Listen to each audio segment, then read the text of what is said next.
I spent over 1,500 days in Minecraft building in only creative mode, and here's what I made.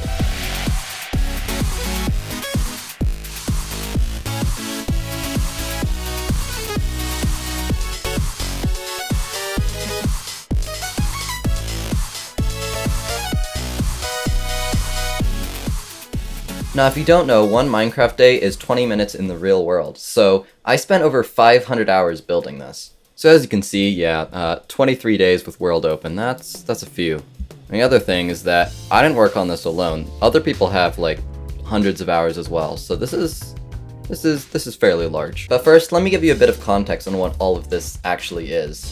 So over 4 months ago, I told my friend that we should make a underwater Subnautica-inspired map for a series we were working on called The Strife, which was like a PvP anarchy thing. This didn't really turn out to be PvP, but you'll see about that later. Funnily enough, all these buildings here are actually for a different project, but I thought they'd be a good background for the video. So yeah, we had some decent map making experience, but nothing really of this scale, and this project ended up getting way out of hand. So where do we even begin on this? Well, the first thing I made is a map, because I mean, without a map, you can't really put anything in the map, and then it doesn't really work. And by map here, I'm talking about just like a baseline. That's something we're gonna put all the buildings on. We're gonna put all the plants, all the flora.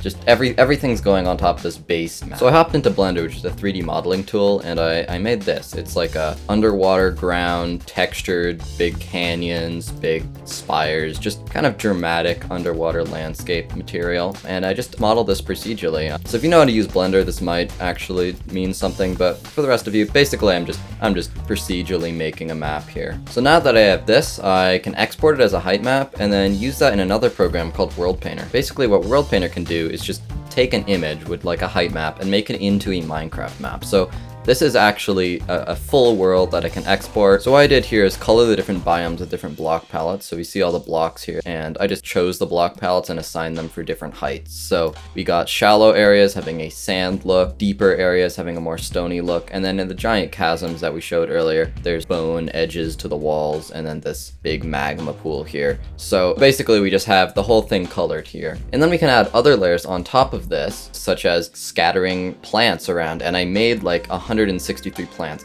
Let's go look at those now. So first of all, we got a bunch of different corals, of different colors, different variations. There's 25 of them here. All these corals are going to be going in the shallows section of the world, so they'll be around where you spawn, basically. Then over in this area, we have an arch and just a bunch of different coral rocks. So these will be sitting around the landscape, providing a source of stone as one important aspect, but it also just makes it so players have more of an immersive environment. Then there's a bunch of different rocks here that don't have the corals. It's just a separate variant of the rocks, just copy and paste it from the first one. Up next, we have a bunch of different kelp. All this kelp here will be going in the second area of the map, which is the kelp forest. There's just different large kelps. There's a bunch of small kelp pads here that kelp will be spawning on. And then also we just have normal kelp spawning in the biome as well. Then over to the right, we have bone variants of stuff. So we have bone kelp here, kind of the kelp pads, but bony looking. And then a bunch of different small bone kelp, just made out of glass panes, but it really helps make the area look more alive. And then over to the side, we have a bunch of different deep coral variants. So these are the corals, but deeper and in slightly different shapes. And these are to give the entrance to the trenches a kind of light to them. And then next up, we have the obsidian forest plants. These plants will be spawning in caves deep under the surface that you can access through the trenches and several openings that will be there. The generation of these deep caves is just the same as the surface. Essentially, no extra work to get these caves looking nice. And then lastly, we have our different ores that will be spawning throughout the map and actually making it playable. And then also some other foliage will be spawning in more shallow caves. So yeah, you'll see all this stuff in the actual map in a second here. So all this custom foliage is being put into World Painter in just different layers. So you can see all the different rocks are here, all the different coral variants.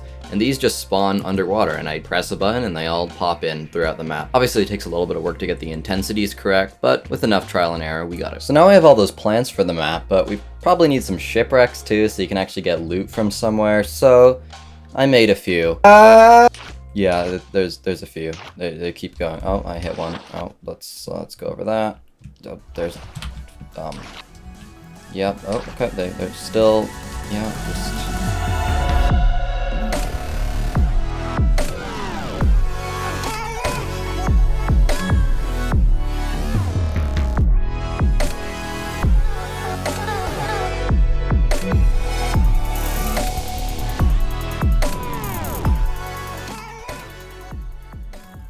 And I should mention, I didn't make these alone. I had the help of a friend, so it's not as bad as it would seem in the amount of wrecks. So that might have seemed like a lot of work, and it definitely was, but we're not even close to done yet. Next on the agenda, storyline buildings. So after a bit of brainstorming, I thought that the best decision would be to, yeah, basically make a giant facility that took just as much work as everything else we had already made combined. So yeah, this place is massive.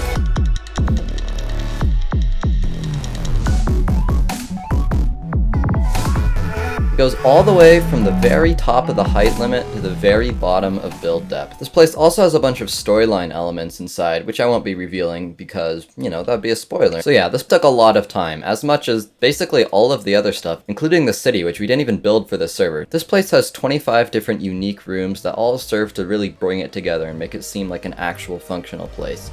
Let's take a little tour.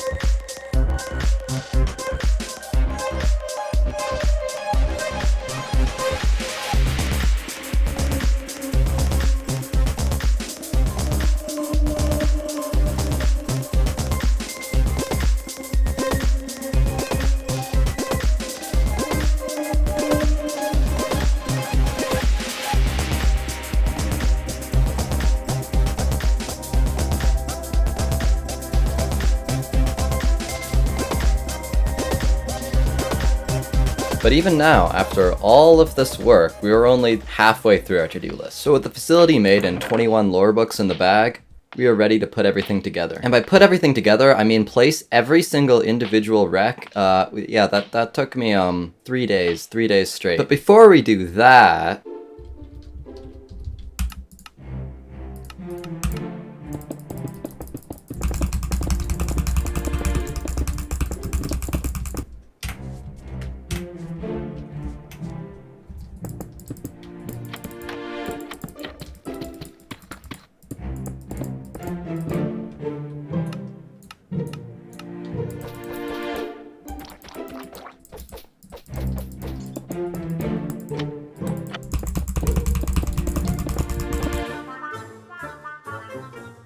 are we live?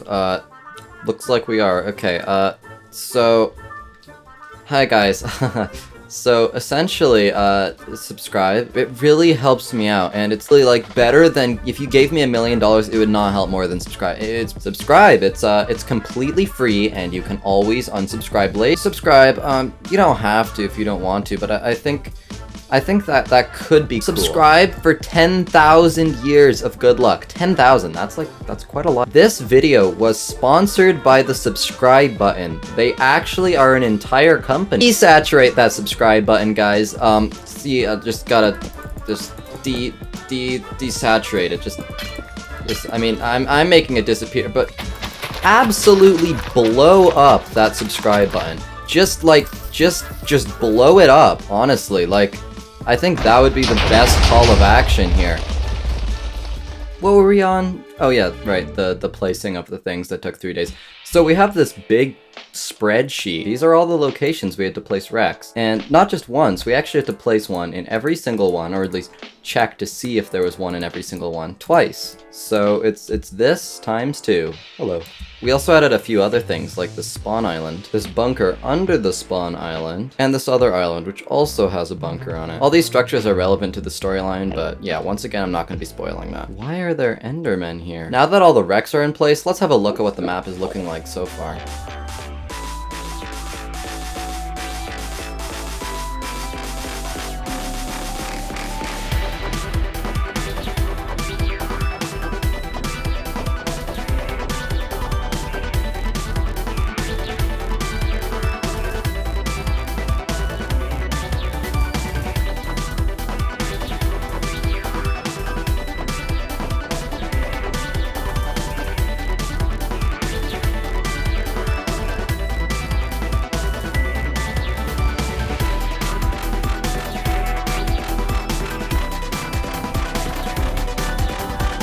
So we have the map basically done, but now we need some actual gameplay too to make this like a real server that is fun. Luckily, while I've been building the map, my friends have been working on some gameplay mechanics, so here they are.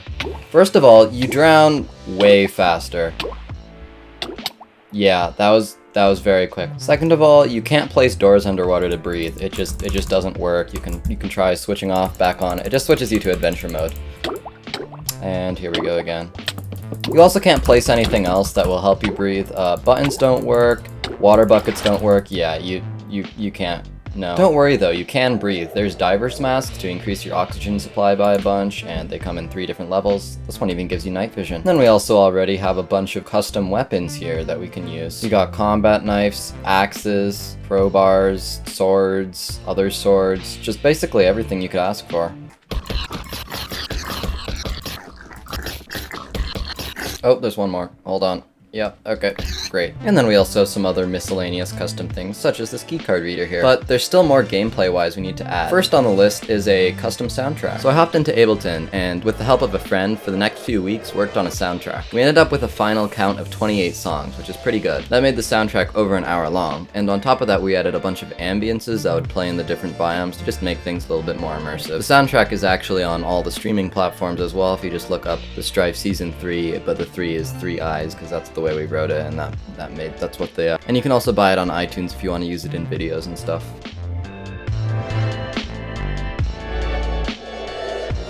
So with the soundtrack done and the game feeling a lot more immersive, it's time to add some more danger, because right now you can just go around, loot things, there's nothing really stopping you other than your own breath, so let's change that. So I learned how to use Blockbench, which is a 3D modeling tool for Minecraft and other voxel-based games. I already knew how to use Blender, so it wasn't that hard to learn, but still took a little bit of time. I made a bunch of different mobs, like this turtle here, this squid, don't worry, the tentacles are actually attached in-game, and this big terrifying fish.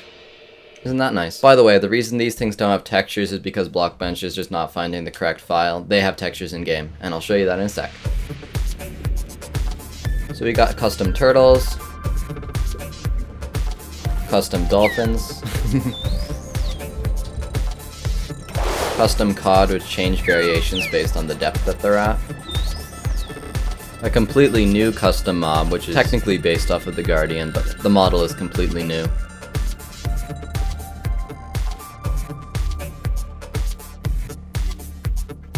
Another custom mob, which is jellyfish. They do attack you though, so oh no, not another laser. This is fine. I'm sure we're drowning. Yeah. The second variation for the cods. These things, which are the thick heads. Yeah, this is probably. I think I'll be fine. Please, no, oh my god, I'm gonna. So yeah.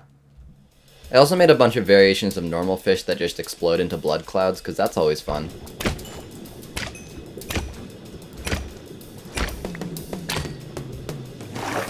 Now with all the mobs done, it was time to work on some visual improvements, because I'm running this with shaders, but it doesn't really look too hot without them. So we decided to make use of Optifine, which just has a bunch of different custom color options that can make the game look a lot more pretty. After a while of trying to understand all these config options here, we managed to get something decent going. So here's what the caves looked like before our changes, and this is what it looks like after. A lot darker, a lot more moody, and a lot more seamless. The sky doesn't show through these rocks here. So to achieve this effect, we made a few changes. We changed the water color and the sky color every time you transition to a deeper biome. So this is the lush colors. Now this is the shallows color. Since the sky is the exact same color as the water, it means that you can't see any boundary between water and sky, which makes it a lot more immersive when you're underwater. Also, when you reach the surface, the color of the sky turns back to normal. I also made the sun circular because I thought it fit the theme a little bit better. And then also made the fog a gray color, so the underwater, when viewed from above water, looks a little bit dark. I also textured mushroom stem tops to be a white color to fit better with the bone theme of the bone forest. And then also gave redstone blocks a white fringe so they fit better with the bone kelp of the area. We also added a custom loading screen. So now everything on the visual side is done. And in fact, this actually marks the end of the whole project. We got all of the gameplay stuff implemented, all the visual stuff, all the music stuff. Everything is done. So me and my friends spent the next week playtesting the server and making sure everything was working properly. We ended up fixing quite a lot of issues, so it's a good thing we did it. But now that that's done, here's the final trailer. Enjoy!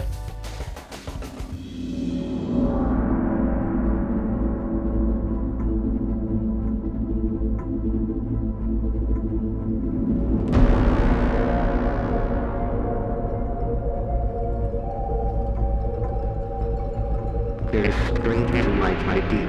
I don't know what these things are, but they keep me up to the base of the rig. It's dark and stormy. Not ideal conditions for investigation. Probably just some piles of fish or something. The sector of ocean you have been deployed to has been quarantined because of some strange, new, possibly dangerous life forms we have detected here. It seems unlikely they went under the radar for so long, so we expect they arose somewhat recently or migrated from a more obscure part of the Atlantic. We have been conducting limited surface level research on the area, but are now ready for a more extensive search. Your task is to find out the origin of these organisms, and if possible, investigate their potential connections to the increased shipwreck frequency of the area.